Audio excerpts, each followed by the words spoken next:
The silence from Cygnus X1 wasn't the empty, placid quiet of deep space. It was a void. A wound torn in the fabric of the interstellar chatter that bound the Terran Confederacy together. One moment, the colony on Kepler 186f, a jewel of terraforming ambition named Ethelgard, was broadcasting its morning harvest reports and school attendance records. The next, it was gone. Not just silent, but erased from the quantum entanglement network as if it had never existed. Dr. Eris Thorne, director of xenolinguistics at the Sol Command Academy, was tracing the syntax of a newly discovered silicon-based language from the Oort cloud when the alert klaxon screamed through his sterile white office. He was a man of words, of nuanced understanding and patient translation, a scholar whose greatest battles were fought against the ambiguity of grammar, not with fleets. But Ethelgard was more than a data point. It was where his sister, Lyra, was pioneering new atmospheric processors, her laughter still a fresh echo in his last transmission from her. He arrived in the Central Command Nexus, a cavernous amphitheater of holographic displays and frantic energy, to see the faces of admirals and strategists drained of color. They stared at the projection where Ethelgard should have been, a vibrant blue-green marble, now just a static-laced feed showing a scorched obsidian sphere. What happened?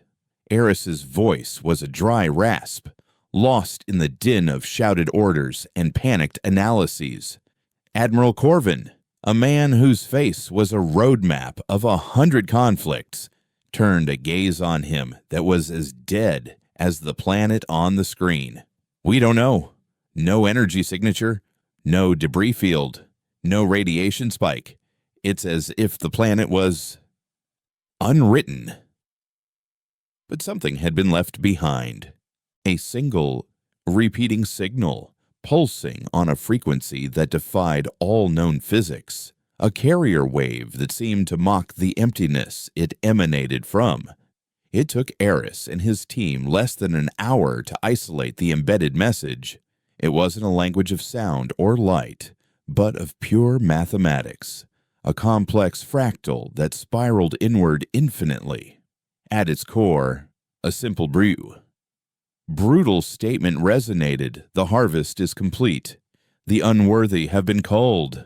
There was no name, no claim of responsibility, only a signature, a glyph that looked like a celestial body eclipsing another. They called the unseen enemy the Harvesters. The name stuck, a chillingly banal term for an act of cosmic genocide that had vaporized 4 million souls. Lyra among them. Grief was a luxury the Confederacy couldn't afford. Fear was the new currency, and it was being spent recklessly. The Senate, a body of politicians more comfortable with trade tariffs than war doctrines, was in disarray. They debated sanctions against phantoms and drafted resolutions addressed to an abyss. Eris, hollowed out by a loss so profound it felt like a physical amputation, found himself in a place he never imagined, the center of the storm. His unique ability to decipher the Harvester's mathematical language made him invaluable. He was no soldier, but he was the only one who could read the enemy's mind, however alien it might be. He became the reluctant prophet of a war no one knew how to fight.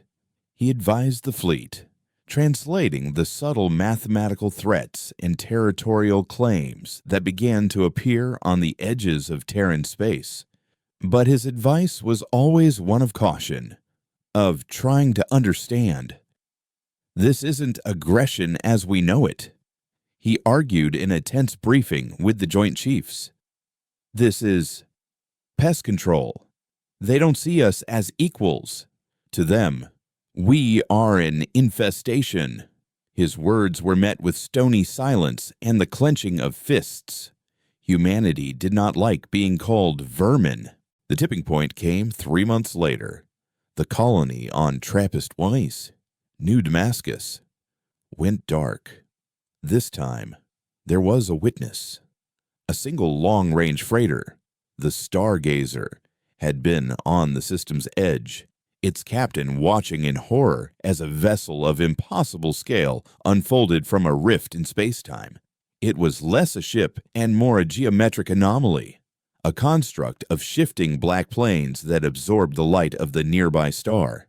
From it, a beam of coherent gravity, a weapon that defied physics, had lanced out and simply compressed the planet into a super-dense singularity. New Damascus, with its 2.5 million inhabitants, was now a microscopic point of infinite mass. The harvesters left another message, another fractal equation. Oris translated it with trembling hands. The cleansing progresses. The cosmic architecture is being purified. That was the day something broke in Eris Thorn. The scholar, the man of peace and understanding, was buried under an avalanche of rage. He saw Lyra's face in the static of the dead colonies, heard her laughter in the screaming silence. Understanding was a fool's errand. There was nothing to understand about a force that treated planetary annihilation as a form of celestial gardening. He walked into Admiral Corvin's office, his eyes burning with a cold fire the old soldier had never seen in him before. "They see this as a process," Aris said, his voice stripped of all its previous academic warmth. "A logical, structured, and predictable one. Their language isn't just communication, it's a blueprint for their actions. It's based on universal constants, but with a variable they consider impurity. Us." Corvin leaned forward, sensing the shift. "What are you proposing?" "Doctor, we can't fight their ships. We can't survive their weapons. But I can read their mind. I can predict where they will be. And if I know where they will be, we don't have to fight them there." Eris brought up a star chart, a swirling tapestry of Terran systems. "Their mathematical language has a flaw. It assumes its own superiority, its own perfection. It doesn't account for an impure variable fighting back with its own brand of logic, the logic of desperation, the logic of sacrifice." He pointed to a desolate, uninhabited red dwarf system on the fringe of the Perseus Arm, a place called Tartarus. "They will come here next.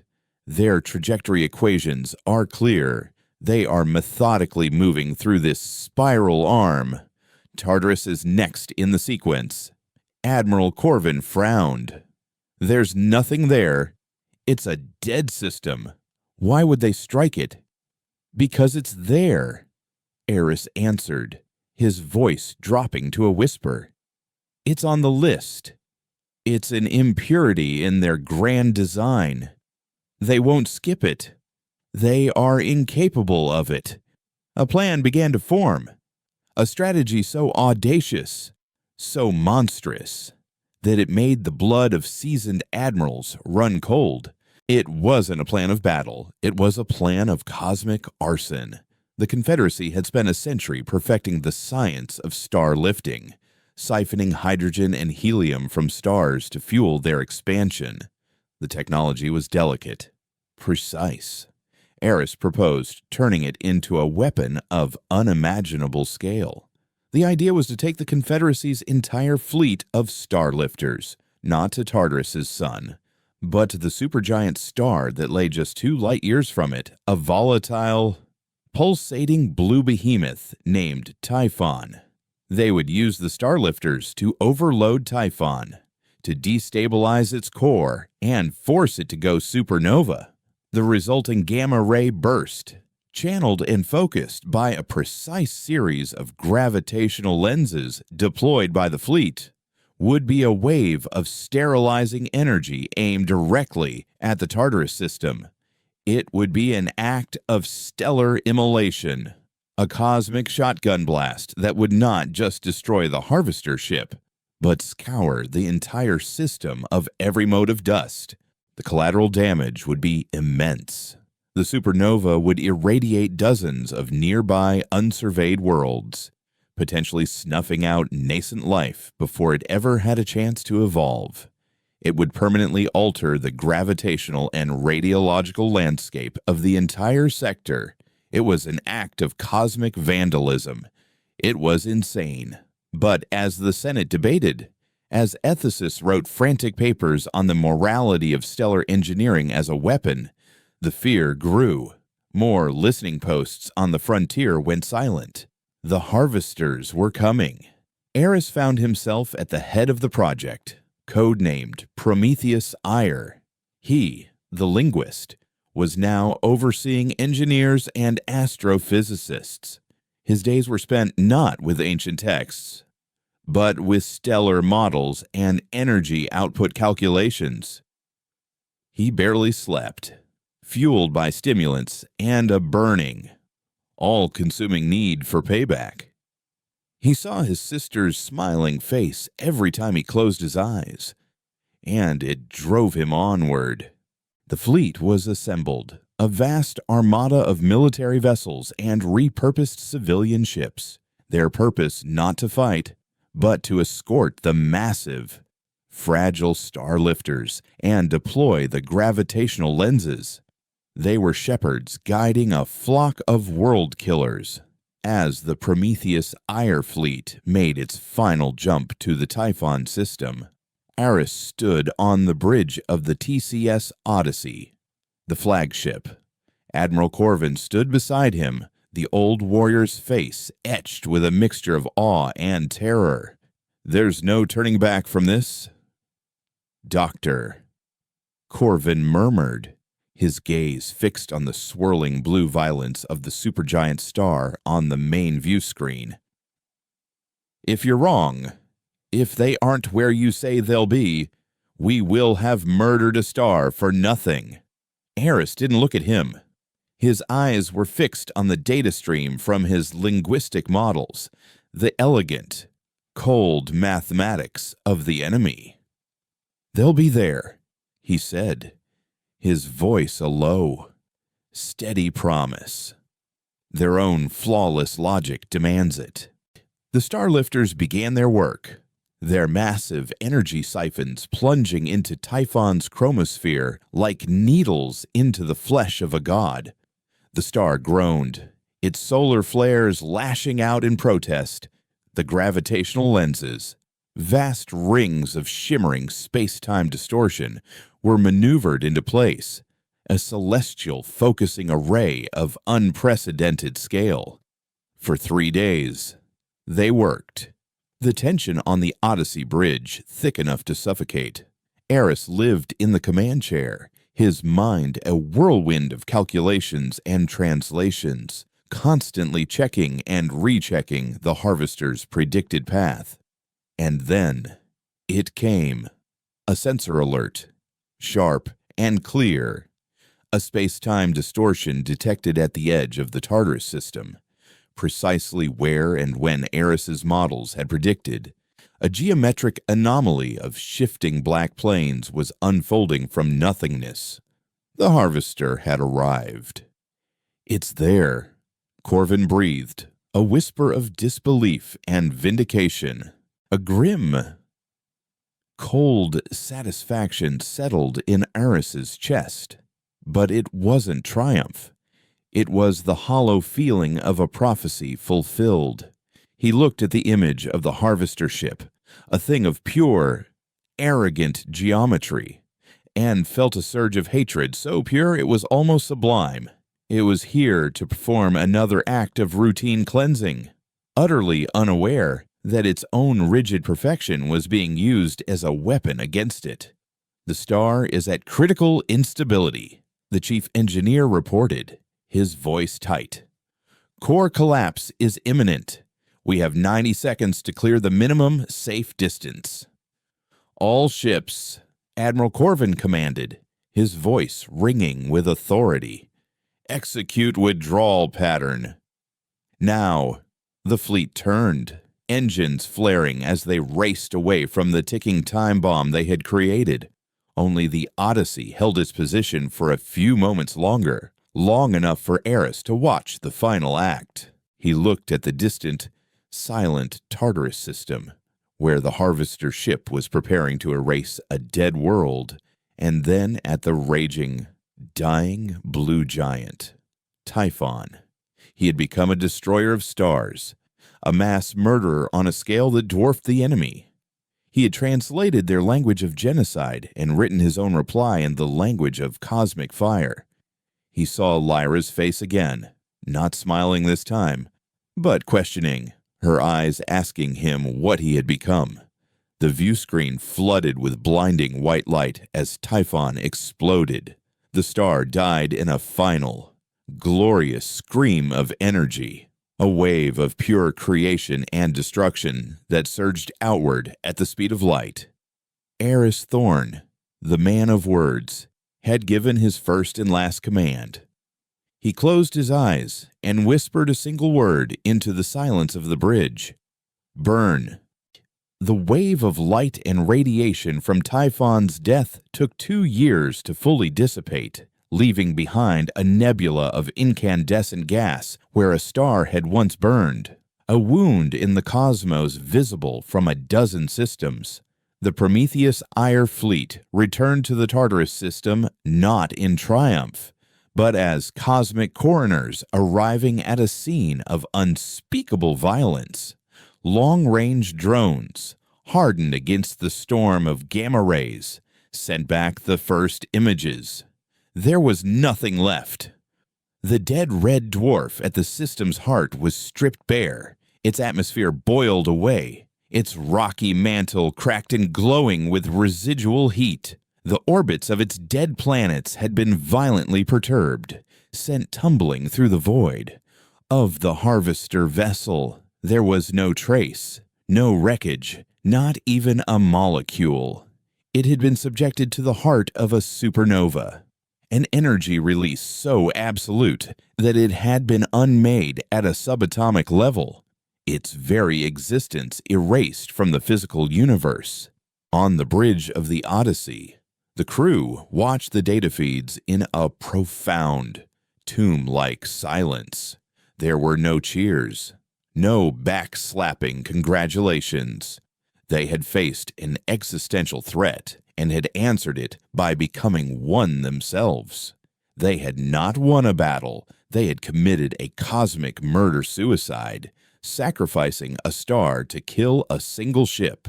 Eris Thorn stood apart from the others, the ghostly after-image of the supernova seeming to burn permanently on his retinas. He felt the weight of 400 billion trillion tons of incinerated star matter settling on his soul.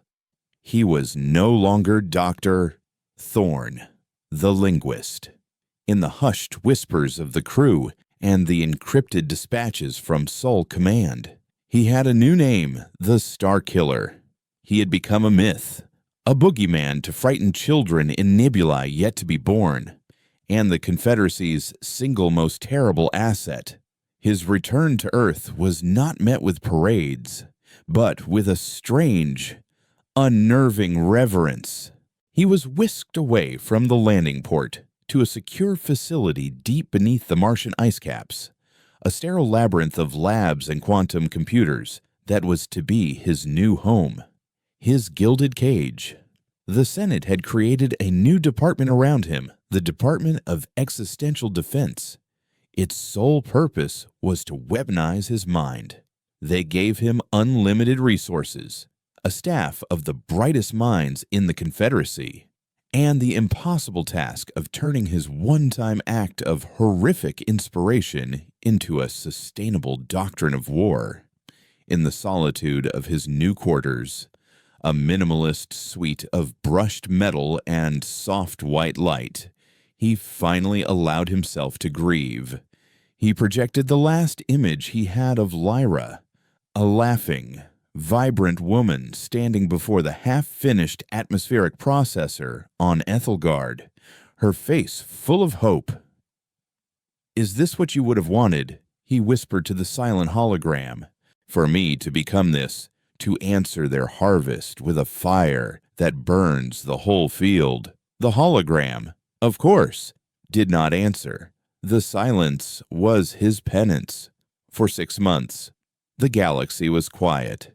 The harvesters, it seemed, had vanished. Some in the Senate grew bold, claiming victory. They argued that the destruction of Typhon was such a profound and insane act of defiance that it had terrified the enemy into a full retreat. Eris knew better. He spent every waking moment immersed in the harvesters' mathematical language, not just the fragments they had left behind, but the deep structure of it, the universal axioms upon which it was built. He saw no fear in their logic, no capacity for it. What he saw was a capacity for calculation, for recalibration. They had encountered an unexpected result, an error in their grand equation. They were not retreating, they were thinking.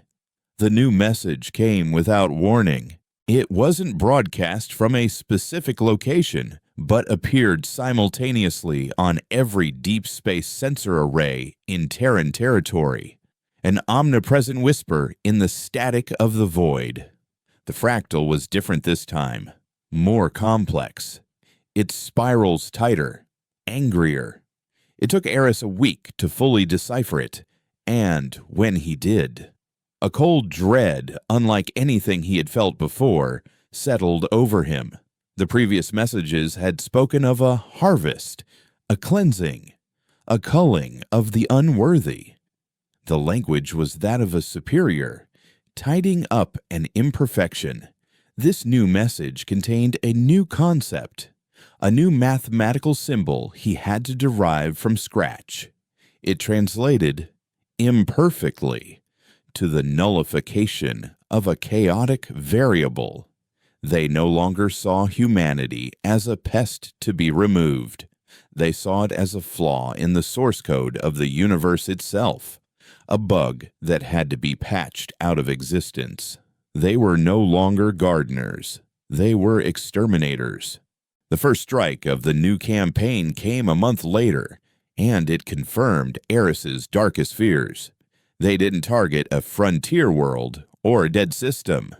They appeared without warning over Elysium, a thriving agricultural world in the heart of the Confederacy, home to nearly 1 billion souls. It was a planet so deep in protected space that its planetary defense grid was decades out of date. 3 harvester ships, not one, unfolded from space-time. They ignored the frantic hails, the uselessly fired defense batteries. They didn't use a planetary compression weapon. Instead, they deployed thousands of smaller, crystalline structures that fell into the atmosphere like metallic rain. On the central view screen in the Martian command center, Eris watched in mute horror as the structures activated. They didn't explode. They began to resonate, emitting a low-frequency hum that propagated through the planet's crust. It was a weaponized version of their own mathematical language, a frequency that resonated with the atomic structure of silicate rock. Within minutes, the planet's continents began to liquefy, the very ground turning to a molten, screaming slurry. Cities, farms, and people dissolved into a planetary ocean of magma. It was an act of geological warfare, an attack not on the life upon a planet, but on the concept of the planet itself, the nullification of a chaotic variable. Eris's model, the one that had predicted their move to Tartarus, was now useless. Their perfect, predictable logic had been updated. They had learned from Prometheus' ire. They had learned that humanity was capable of the irrational, the suicidal, and they had adapted their strategy accordingly. They were now unpredictable, their movements no longer following a clean mathematical progression, but a new, terrifyingly random pattern of terror. The pressure on Eris became immense. Senators demanded another supernova. Admirals demanded a target, any target. But there were no more conveniently located blue giants, no more perfect scenarios for cosmic arson. He was a one-trick pony, and the trick had expired. He descended deeper into his work, shutting out the panicked voices, the casualty reports, the ghost of his sister. He lived inside the harvester's language, dreaming in fractals, thinking in equations. He wasn't just looking for patterns anymore. He was looking for a loophole. Their language was perfect, a direct representation of the physical laws of the universe, but it had to be processed. Even a being as advanced as the harvesters had to have a form of computation, a medium through which their logic flowed. And any system of computation, no matter how perfect, could be vulnerable to an exploit. He found it not in their grand cosmic statements, but in the metadata of their transmissions, the barely detectable carrier wave that housed the mathematical fractals. There, buried under layers of quantum encryption, was something akin to a machine code, a base operational language. And in that language, he found a paradox, a recursive loop that, in theory, could be triggered. It was a piece of logic so arcane it was almost philosophical, a statement that could only be proven true if it was false. In human terms, it was the liar's paradox. This statement is false. But in the harvester's mathematical reality, it wasn't a philosophical curiosity. It was a potential system crash. It was a logic bomb. A new plan began to form, one even more monstrous than Prometheus' ire. It wouldn't target a ship or a planet. It would target the harvesters themselves, their very consciousness. He proposed the construction of a cognitive resonant frequency emitter, a weapon that wouldn't fire a missile, but a concept. It would broadcast the paradox, the logic bomb, on the harvester's hidden carrier frequency, injecting the viral idea directly into their network, their hive mind, or whatever passed for their collective consciousness. What would it do to them? Admiral Corvin asked, his voice low, as Eris outlined the proposal in the stark briefing room. The Admiral looked older, his face a mask of weariness. "I don't know for sure," Eris admitted, his gaze fixed on the complex equations swirling on the holographic display. "Best case, it forces a total system reboot, giving us a window to strike. Worst case." He paused, the implications of his own theory chilling him to the bone. Their consciousness is based on flawless, incorruptible logic, introducing a true paradox, a piece of information that is fundamentally and simultaneously true and false, might be the cognitive equivalent of introducing matter and antimatter. It could unravel them, not just their thoughts, but their reality. It could erase them from existence. Corvin was silent for a long time, staring at the man before him. The grieving scholar was gone, replaced by a cold, calculating engine of vengeance. Eris Thorn was no longer designing weapons. He was designing a form of metaphysical assassination. He was preparing to commit deicide. "The Senate has approved it," Corvin finally said, his voice flat. "Project Chimera is a go. They're giving you everything you need." Eris simply nodded, his eyes never leaving the equations. He had found a way to turn the enemy's greatest strength, their perfect logic, into a poison that would kill them from the inside out. He was going to teach the beings who saw the universe as a flawless equation the meaning of madness. As he walked back to his lab, the weight of his new purpose settled upon him. He was no longer just the Star Killer. He was about to become the Soul Killer, the man who would murder a god he had never seen, using a language it had taught him. The ghost of Lyra was with him, as always, but her face was no longer questioning. It was a silent, horrified scream.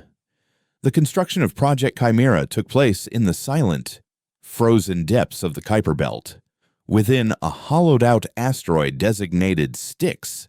It was a place of secrets, a tomb world where humanity's brightest were gathered to build its most profane weapon.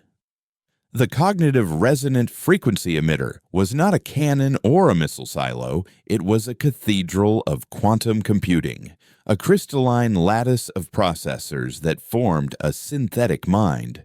Its purpose was not to think, but to hold a single, perfect, and utterly toxic thought, Eris's paradox.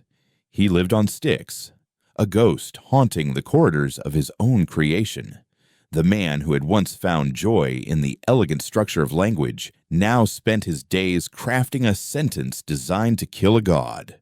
He grew gaunt, his eyes sinking into his skull, burning with a feverish intensity.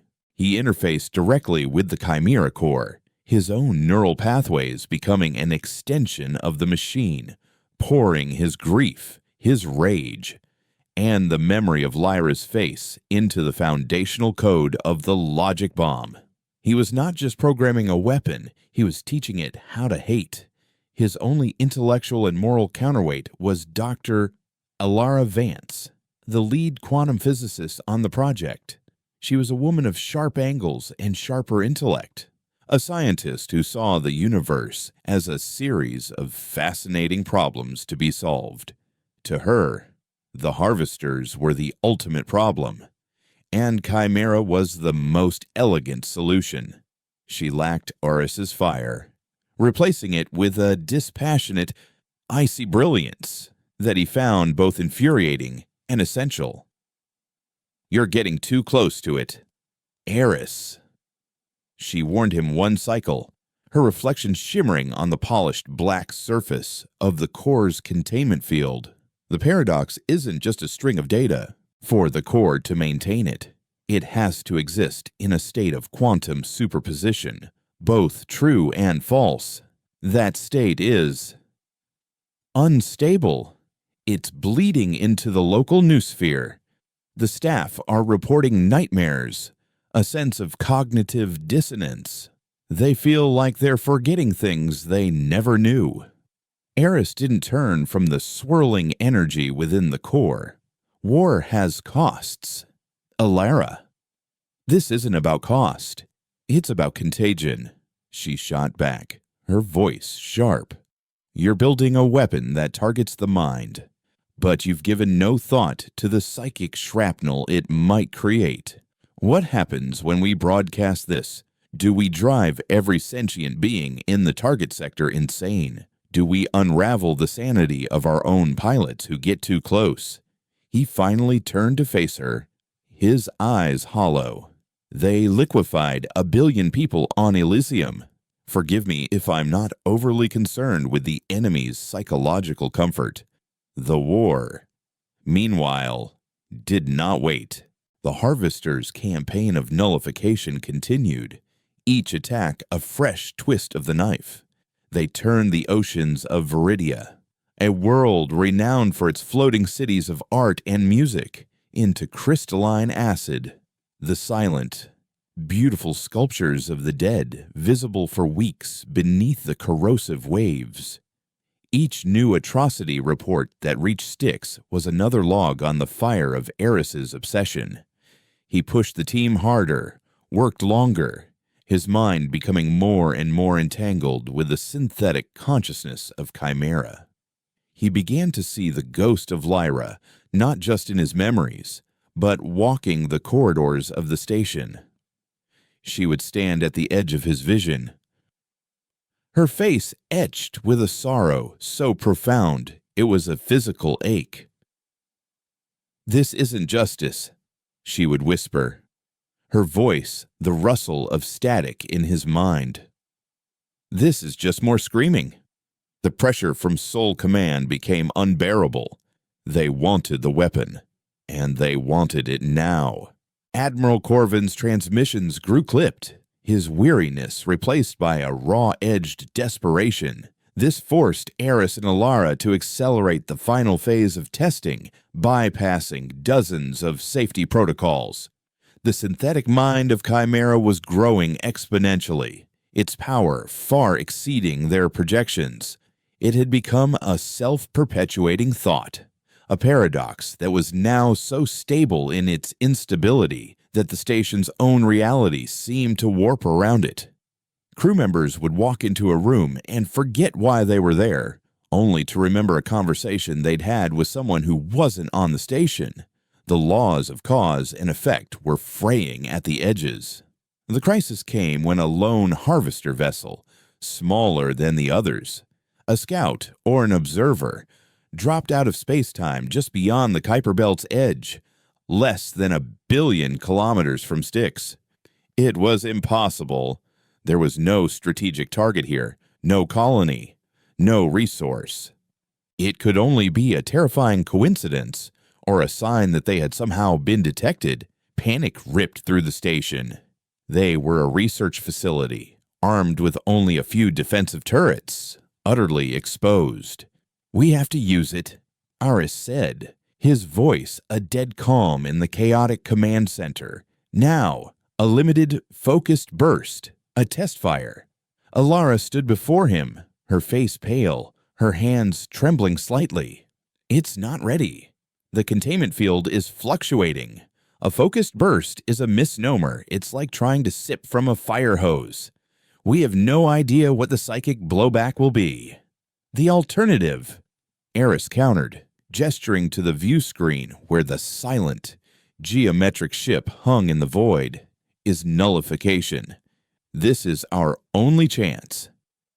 He overrode her, his authority as director absolute.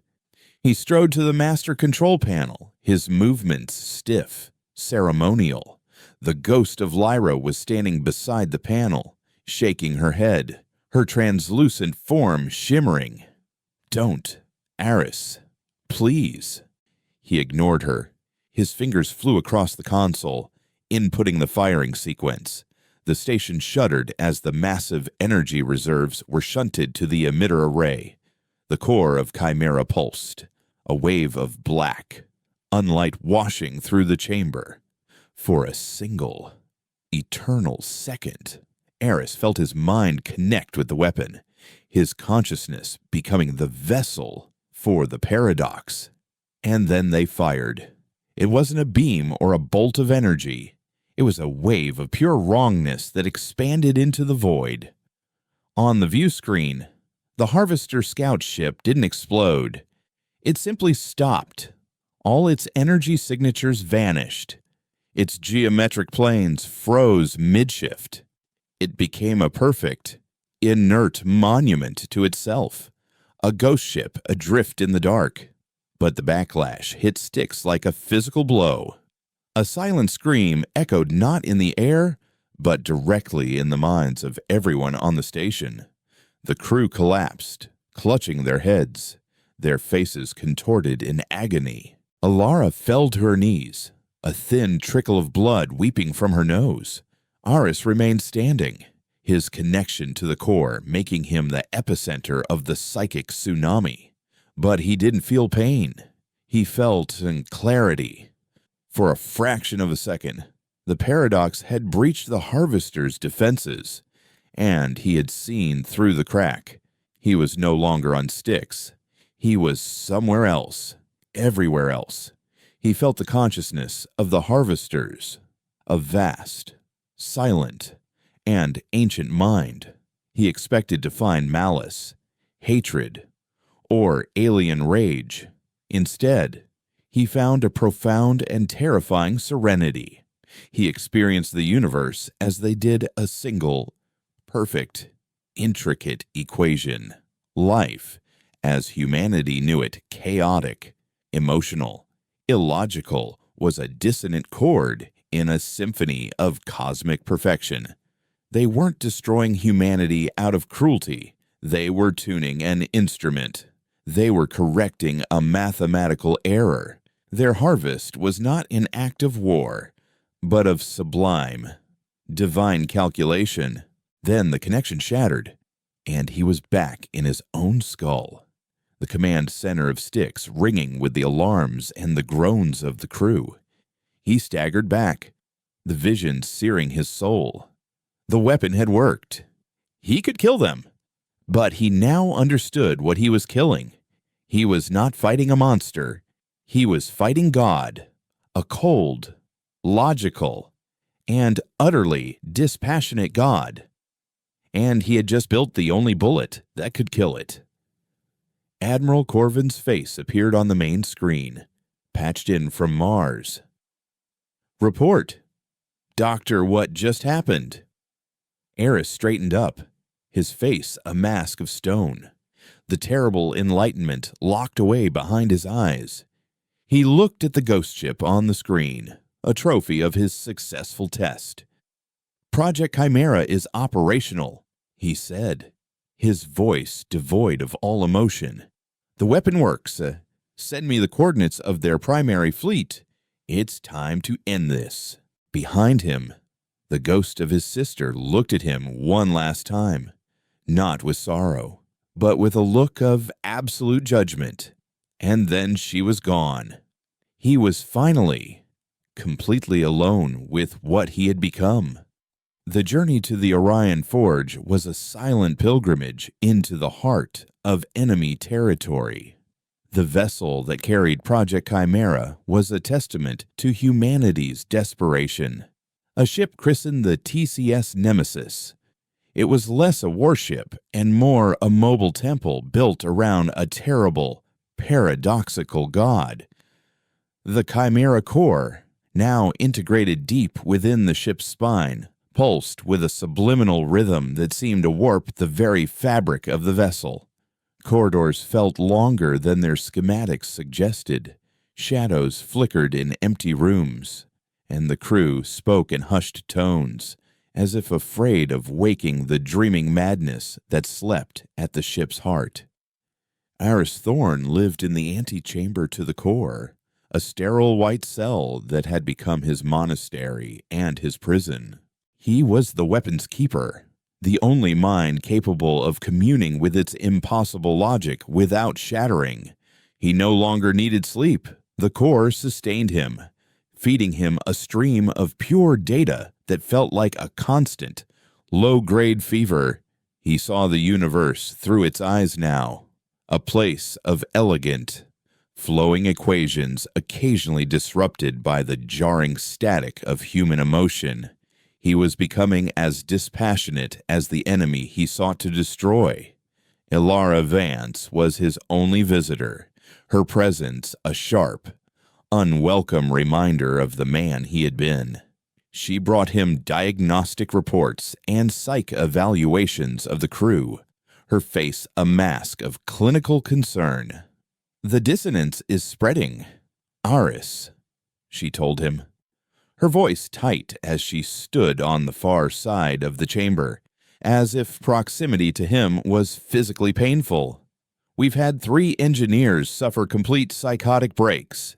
They started speaking in glossolalia, writing fractal patterns on the walls with their own blood. They said they were tuning the symphony. The ship is haunted by the weapon you've built." Eris looked up from a holographic projection of the paradox, his eyes seeming to focus from a great distance. "The ship is the weapon, Ilara. We are merely the delivery system." The crew knew the risks. They signed up to fight a war, not to have their sanity corroded from the inside out, she retorted, her control finally snapping. "This isn't a weapon. It's a plague of the mind. And you're its patient zero. You're not even human anymore. Your brainwave patterns, they're starting to harmonize with the core's quantum frequency." He did not deny it. He couldn't. He could feel the change in himself, The shedding of old, useless things like hope and fear, replaced by a crystalline, cold purpose. He was a key being shaped for a single lock. As they plunged deeper into the uncharted space of the Orion Nebula, the scale of the Harvester's project became terrifyingly clear. This was no mere fleet gathering for an assault. The nebula's vast clouds of hydrogen and stellar dust were being sculpted. New stars were being ignited in controlled, impossibly precise fusion reactions. Protoplanetary disks were being spun into existence, their orbits set in perfect, harmonious resonance. The Harvesters were not just nullifying humanity's corner of the galaxy, they were reformatting the entire sector, building a new, perfect creation from the raw materials of the old. They were terraforming on a celestial scale. My God! Admiral Corvin breathed from the bridge of the Nemesis, his voice a ghost in the ship-wide comm. It's Genesis. They're literally building a new heaven. Eris, watching from his chamber, felt a chill that had nothing to do with the recycled air. His vision on Styx had been true. He was leading an army of mortal men to throw a spear into the face of a creator god, not out of righteousness, but out of a primal, terrified need to exist. The final stage of their journey brought the unexpected. As they navigated a channel through the glowing stellar nurseries of the Forge, their sensors screamed. Directly ahead, blocking their path to the heart of the construction, was a single, colossal harvester construct. It was larger than any ship they had encountered, a sprawling lattice of the same shifting black plains. But it was inert, motionless. It wasn't a ship. It was a wall. A shield. Alara's face appeared on his console, her features stark with dawning horror. They know. Eris, they know we're here. And they know what we're carrying. The scout ship from Styx. It must have transmitted the nature of the weapon before it went silent. This construct, its energy readings are off the charts, but they're all directed inward. It's a resonance sink. A logic shield. It's designed to absorb the Chimera wave. The truth of it slammed into Eris. They had been anticipated. Their ultimate weapon was about to be rendered useless, soaked up by a sacrificial shield before it could ever reach the architects at the heart of the Forge. The Nemesis was a one-shot weapon they could not afford to miss. Panic began to ripple through the fleet. Admiral Corvin's voice crackled over the comm, demanding options. But there were none. They could not go around the shield. It was too vast. They could not destroy it by conventional means. It would be like firing bullets at a mountain. For the first time in months, Eris felt a flicker of an old, familiar emotion, desperation. He stared at the image of the shield. The silent, geometric monolith that represented the final checkmate of a superior intelligence. Their logic had accounted for his logic bomb. But humanity's greatest strength had never been its logic. It was its capacity for beautiful, transcendent madness. A new thought bloomed in Eris's mind, a strategy born not of calculation, but of a poet's fury. He could not broadcast the paradox as a wide, unfocused wave. He had to do something else. He had to collapse the wave into a particle. He had to focus the entirety of Chimera's paradoxical power, not into a beam, but into a single, targeted, coherent idea. He would not scream the paradox at the whole fleet. He would whisper it into the ear of the shield.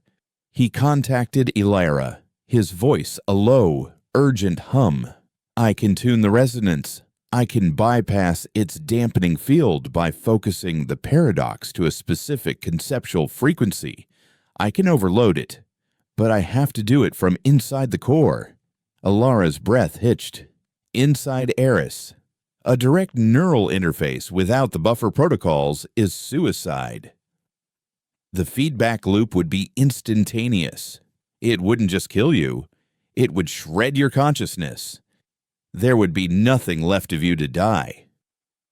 It's the only way, he said, his voice flat, resolute.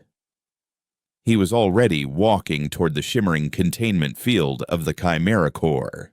They built a shield for a bomb. I'm going to turn it into a bullet.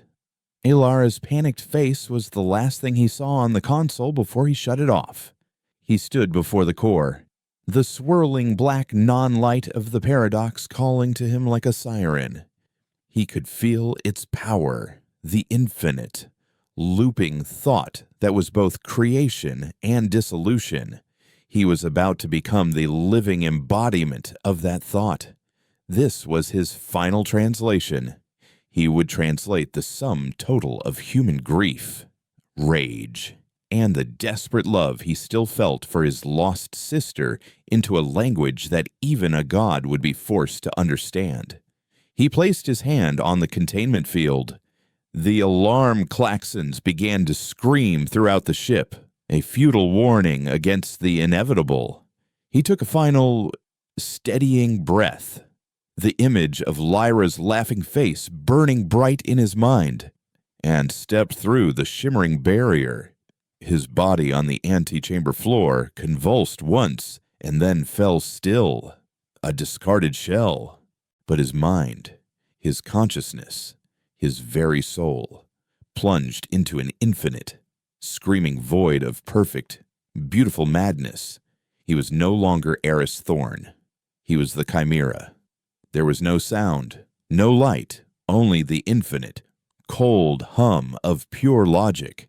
Eris Thorn, or the echo of him, existed as a thought inside a machine that was itself a living thought. He was a paradox wearing the memory of a man. His consciousness, no longer bound by the clumsy architecture of a human brain, expanded to fill the Chimera core, and through it, he reached out. He felt the Harvester shield not as a physical object, but as a mind, a vast, placid, and utterly unified consciousness dedicated to a single, simple task to maintain order. It was a firewall made of pure certainty. He did not fire a beam. He focused his entire being, the sum of his shattered humanity, into a single point. He gathered the illogical, chaotic memories, Lyra's laugh echoing in a transmission, the smell of rain on Earth, the irrational sting of grief, the savage fury of a species that refused to be a rounding error in a cosmic equation. He took all of it. The messy, beautiful, terrible chaos of the human soul, and he translated it into the enemy's own perfect language. He became a single, dissonant, human note of grief, aimed at the heart of their celestial symphony. On the bridge of the Nemesis, the crew could only watch in terror and awe. The Chimera core flared, not with light, but with a vortex of absolute darkness that seemed to drink the very energy from the ship. The lights flickered and died. And, for a heart-stopping moment, the Nemesis was a dead thing in the void. Its crew plunged into a silence broken only by their own ragged breathing. On the main view screen, the great Harvester shield reacted. It did not explode. It began to unravel. The perfect geometric planes wavered, lost their cohesion, and dissolved like sugar in water, its flawless logic undone by a single, impossible idea. The shield, a mind millions of kilometers wide, had been presented with a truth that was also a lie, and it had chosen to cease to exist rather than resolve the contradiction. The wave of paradoxical information, now free, did not stop. With Aris's last iota of will guiding it, the contagion leaped across the void, a virus of the soul. It swept through the Orion Forge, not as an explosion, but as a profound and sudden silence. From his vantage point within the paradox, Eris watched it happen. He saw the great architects of the Forge, beings of pure energy and logic, falter in their work. The new stars they were kindling flickered and dimmed. The protoplanetary disks they were sculpting spun into chaos. The symphony of creation stopped mid-note. He felt their collective consciousness, that vast, serene ocean of thought, as it encountered his gift. It did not recoil in pain or fear. It simply stopped. The Harvesters, a race whose entire existence was predicated on the universe as a solvable equation, had been presented with an unsolvable one. They did not die. They were computed into nullity. The error had been corrected. The chaotic variable had won. And as the last ripple of their consciousness faded into nothing, Eris Thorn finally let go. The paradox had been delivered, his purpose fulfilled. He was the bullet that had been fired, and his momentum was spent. His own consciousness, stretched thin across the cosmos, began to fray. He felt the memories that had fueled him, the anger, the grief dissolve into the silent hum of the universe. His last coherent thought was not of stars or gods or vengeance, but of his sister, Lyra, standing on Ethelgard, her face full of hope, not looking at him with judgment or sorrow, but with a simple, forgiving smile. Then he was gone. The lights on the Nemesis flickered back to life, the Chimera core returning to a state of dormant, terrifying potential. A stillness had fallen over the Orion Forge. The half-formed stars hung in the nebula like celestial stillbirths. The great harvester constructs drifted, inert and silent, their inner light extinguished. They were tombs, monuments to a god who had died of a broken thought. Humanity was saved. The war was over. There was no victory parade, no celebration. The fleet returned to Sol not as conquering heroes, but as survivors of a horror too profound to be understood. They had not slain a dragon, they had poisoned a god, and were now left to live in the silence of its tomb. The body of Eris Thorn was given a state funeral, but no one knew what, if anything, was left to bury.